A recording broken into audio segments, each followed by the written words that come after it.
Hey y'all, welcome back to another episode of Whip It Like Butter. It's your girl Ashley as always, and today we're going to make yet another pound cake, y'all. We're making a Louisiana Crunch Cake, y'all. Take a look at that. Okay, so this cake is crusted with sugar in the bottom of the pan, and then we added pecan and coconut mix. Had a glaze that we added on there, and then we went ahead and topped it with the remaining coconut and pecan mix. So you are gonna really like this. So without further ado, let's go ahead and get into it. So I'm gonna show you how it's done. Let's go.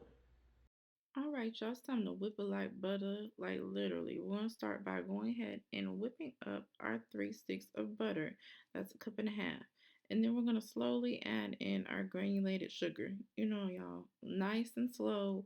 Don't go too fast with it. It just incorporates better this way. Okay, and after that's been added, we're going to go ahead and let that really get nice and whipped. You see how the butter and the sugar are transforming together to create this nice whipped texture. So if you can see on the mixer how fluffy it looks, that's exactly how you want your butter to be before you stop it. So at least a good 2 minutes after slowly adding in the sugar. So we added in our vanilla extract and we're adding in our eggs one at a time, mixing well after each addition, and our eggs should also be at room temperature, okay? So after you get your eggs in there, you want to stop or you want to immediately add your next ingredient, which is flour. So we're going to alternate between flour and room temperature buttermilk. Y'all went back and forth about should we do sour cream or should we do sour cream and buttermilk. I decided that just buttermilk would do, and I think that was a really good choice for this cake. It made it like really nice and tender. Okay, so you always want to start with your flour and end with your flour. Always, always, always. Even if it's a little flour, end with your flour. So we're going in and we're hand mixing the remainder. You see we left some flour. I start with the edges and then work my way in to go ahead and mix that butter up, okay? And then we're going to pause. You can do this before you make your cake, but we're going in with our pecans. I didn't toast them or anything. I'm going to run them through the mixer, and then I'm going to go ahead and add the sweetened coconut. Now you can do this all together. That's just how I did it, just to create more room and everything. I didn't want to get out my big mixer, but food processor, I'm sorry. But just blend them together.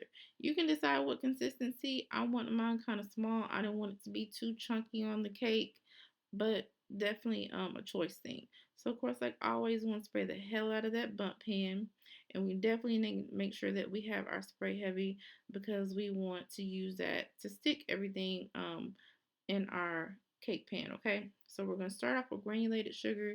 Y'all, I didn't use like a ton of sugar. I didn't even use all that sugar, but I left it there because I think maybe using more sugar, it would have been more crunchy. Definitely think that's a preference thing as well. So you play around with it and decide what works best for you. So here we are with the pecan and coconut mixture. You want to make sure that you get all around the middle of the bump pan with the sugar and this mixture. So all around the middle, the edges, the sides, all the creases and crevices that you can get into. Started with the bottom, then went to the sides, which then you can go ahead and sprinkle a little bit more on the bottom if you think you need to. And then we're going to add our batter into this pan. So we're going to be really careful how we add our batter so we don't shift our ingredients. And then we're going to place this in the oven and we're going to bake it at 325. Y'all know that's my favorite temp. Nice and slow just creates a better cooked cake um, for about an hour and 15 minutes. But you know, I always tell you all to check it about the hour mark, maybe 50-minute mark, just to see how the cake is doing to determine how much more baking that you want to do. And the toothpick test always works to make sure that your cake is done in the middle. Stick a toothpick in the middle of your cake. If it comes out clean, then it's done. Generally, you know, cakes ain't perfect, but that's the best method besides, you know, looking when you take the cake out of the oven and you tap it, does it bounce back just a little bit, things like that, how it looks, things that you learn over time with baking. Okay, so we let this cake cool for 20 minutes and we're gonna go ahead and invert that thing or flip it over. All right, and voila, here we go. I was pleased with the way it came out. But we're gonna go ahead and start on our icing. So we're starting off with some powdered sugar. And just go ahead and add that in there first. All right, and then we're gonna come with some salt. Add a little bit of salt just to balance out the flavors. And then we're also adding our melted butter and our vanilla extract. And we're going to start blending that. And then we're going to add our heavy cream in here nice and slow. Okay, so we're going to, before we completely finish, okay, I sped it up right here just so I can get the ingredients off the attachment. But we're going to stop right here so we can scrape down the sides of the bowl so we can make sure that we're getting all the ingredients blended together before adding any more heavy cream to see how much we needed. So add as much as little as you like. This is something that I eyeball. I gave you all a measurement, but you have to determine how flowy you want your icing to be. Of course, mine wasn't as flowy as I wanted it to be the first time because after I scraped down the sides of my bowl, I added more heavy cream. And then here we go. And I like the heavy cream versus the milk when I kind of want more of a thick glaze like here. I like it to be like that, more thick and white. All right, and then I'm sprinkling the remainder of the pecan coconut mixture on top. You can choose to save it and add it or not. That's really up to you. And I also did not toast the coconut. You can if you want to. That's your preference.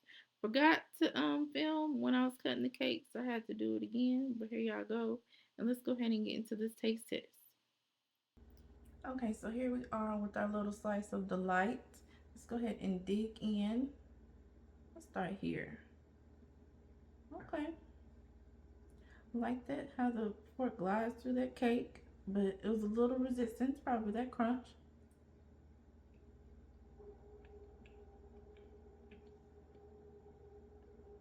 Okay. Let's see with the icing.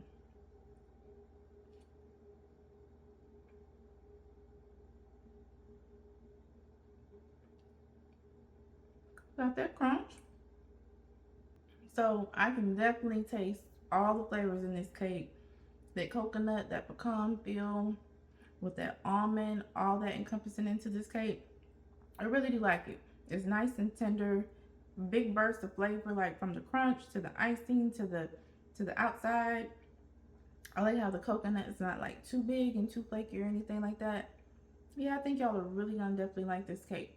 You can go ahead and get the recipe in the description box below.